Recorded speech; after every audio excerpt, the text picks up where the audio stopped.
Welcome to the Whispering Quill, a place where stories linger long after the last word is spoken, and time moves just a little differently. Each tale we tell is meant to quiet the mind, soften the day, and gently carry you into sleep.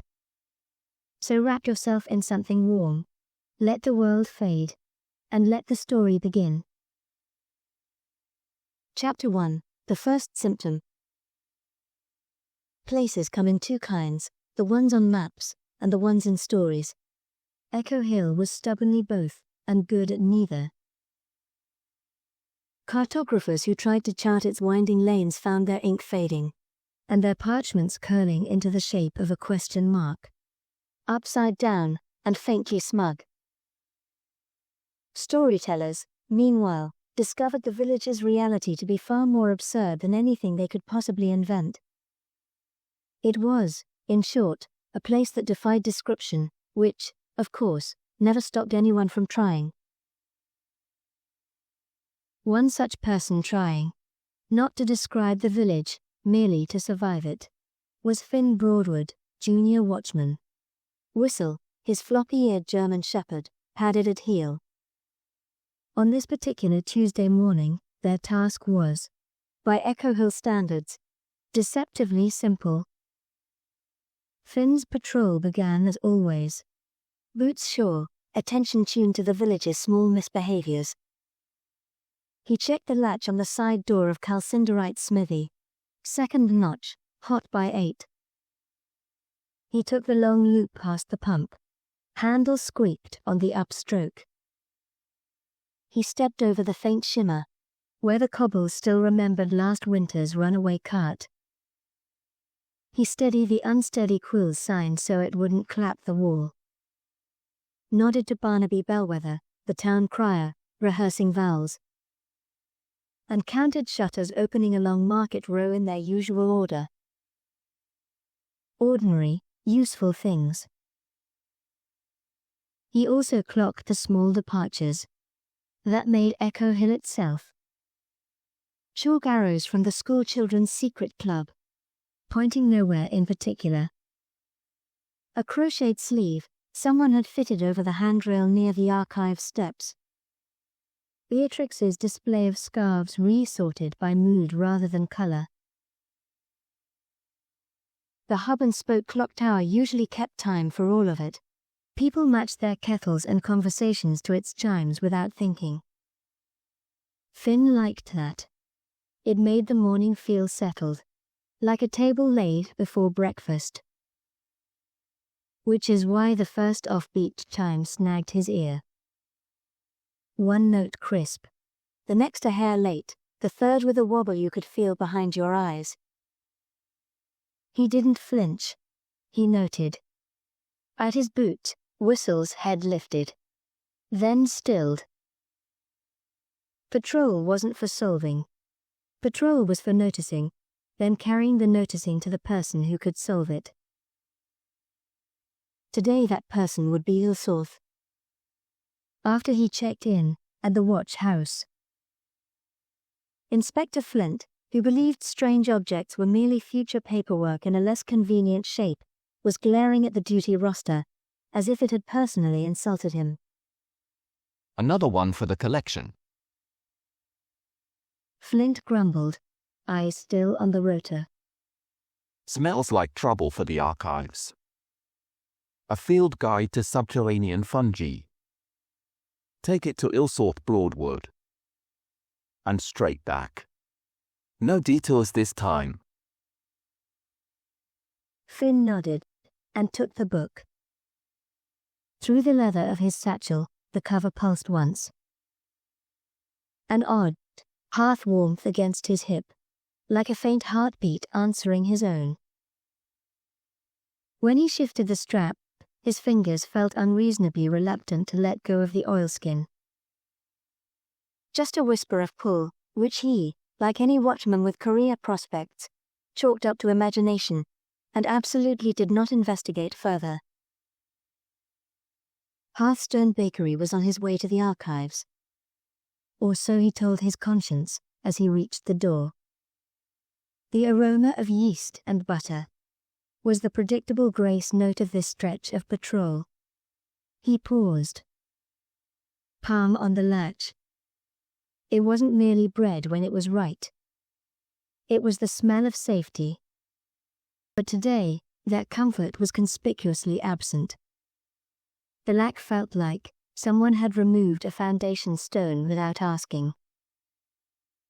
What greeted him wasn't warm, oven-sweet air, but something thin and slightly bitter, burnt sugar and disappointment.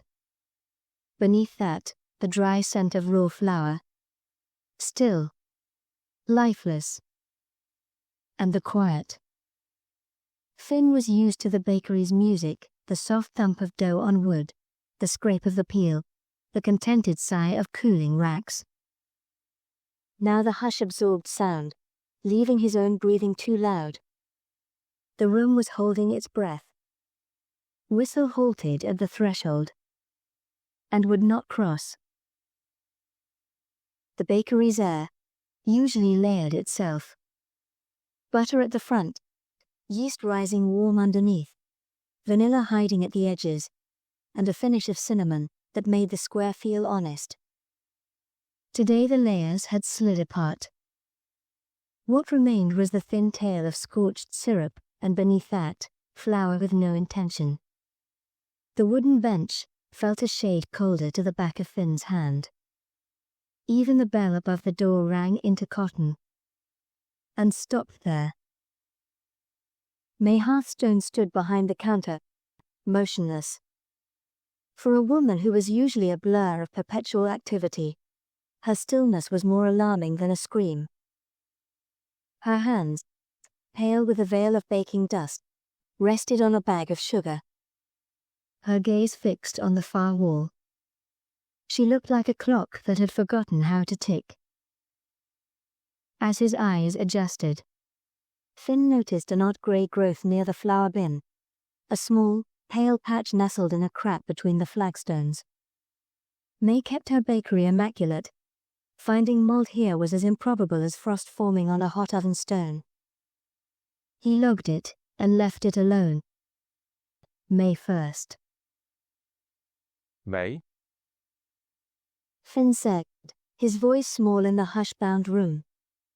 Are you all right? May startled, focus returning as if from a great distance.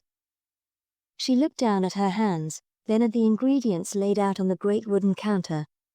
A frown of profound confusion on her kindly face.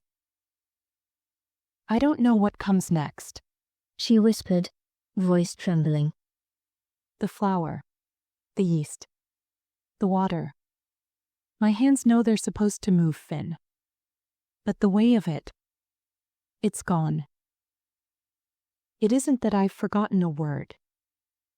She said, her eyes still on the far wall. She picked up a wooden spoon. Her hand hovered over a bowl of flour. And stopped. It's that I've mislaid the next breath that goes with it. I know these bowls by the weight they put on my wrist.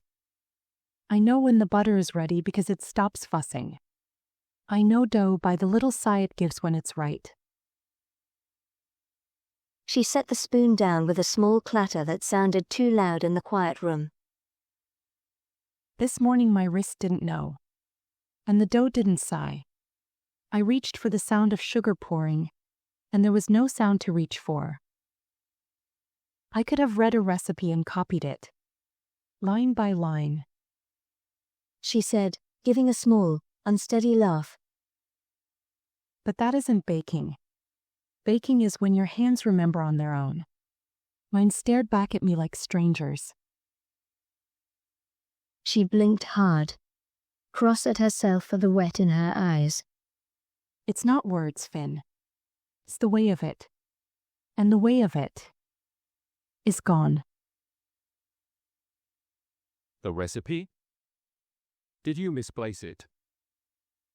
Finn asked gently. May shook her head, a single tear tracing a clean path through the flour on her cheek. There is no recipe, she said, tapping a flour-dusted finger to her temple. Not on paper. It is just in here. It always has been. But it's not there now. I've been standing here since the sun came up, staring at the flower, waiting for the feeling to come. But there's nothing. It's not just that I can't find it. The space where it was is simply empty. I think I burnt the sugar. I don't know why. Finn didn't understand the why or how of it. But he knew what heartbreak looked like. Seeing May so adrift felt like watching the very ground begin to dissolve. Without a word, he took the scorched pan to the wash basin. It hissed as the water hit it, the sound cutting through the acrid haze. I've never done that in my life, Finn, May said to his back, hollow. He set the kettle anyway, because hot water is the first sensible thing to do with a bad morning. As it began its small talk, he matched his height to hers, elbows on the counter, and asked for particulars. When she lit the oven? Before dawn? Scale or hand? Hand.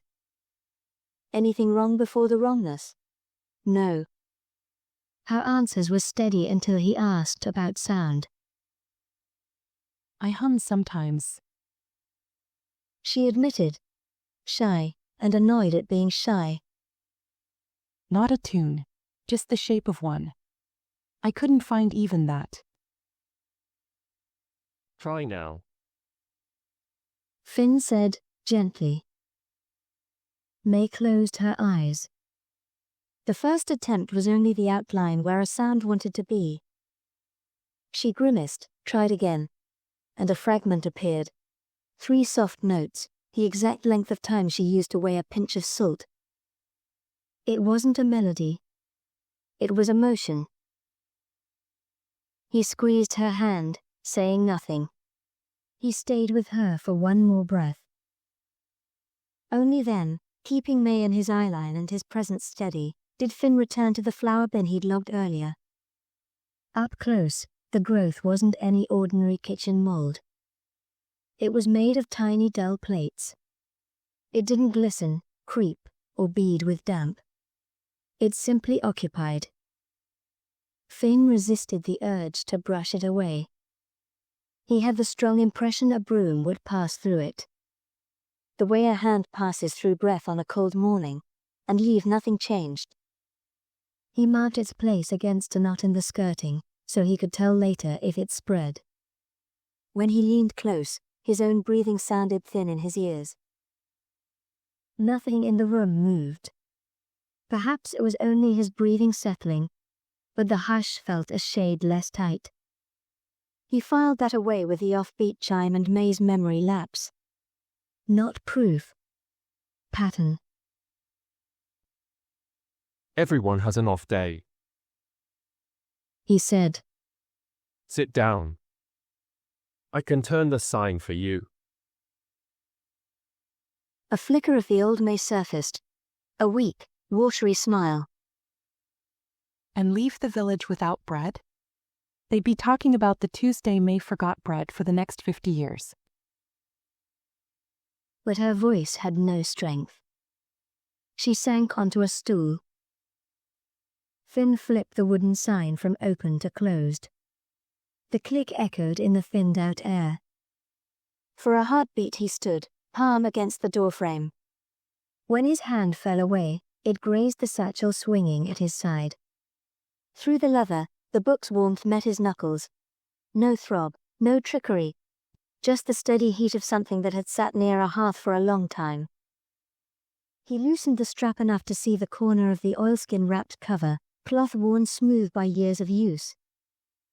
He didn't open it. Flint's rules were for a reason, but the warmth seemed to gather a little when May leaned nearer.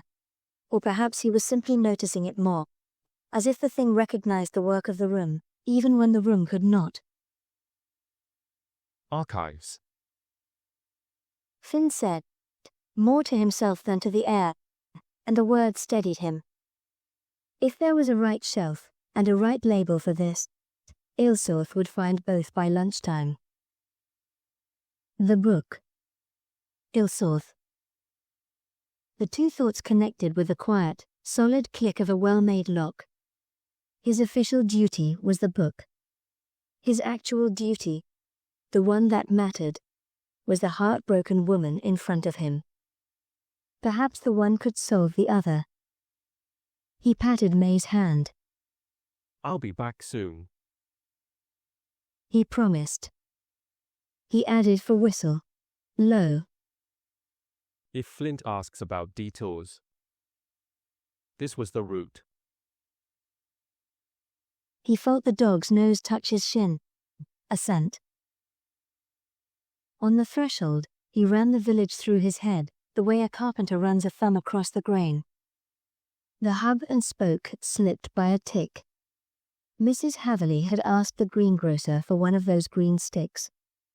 Calcinderite, the smith, had stood too long in his doorway. None of it would earn a line by itself in the watch log. Together, it was just a morning of small oddities. The bell jingled behind him. He had a book to deliver. Thank you for listening to the Whispering Quill. If this eased the day, subscribe and leave a kind word. And remember, sameness is how a watchman learns what actually changes.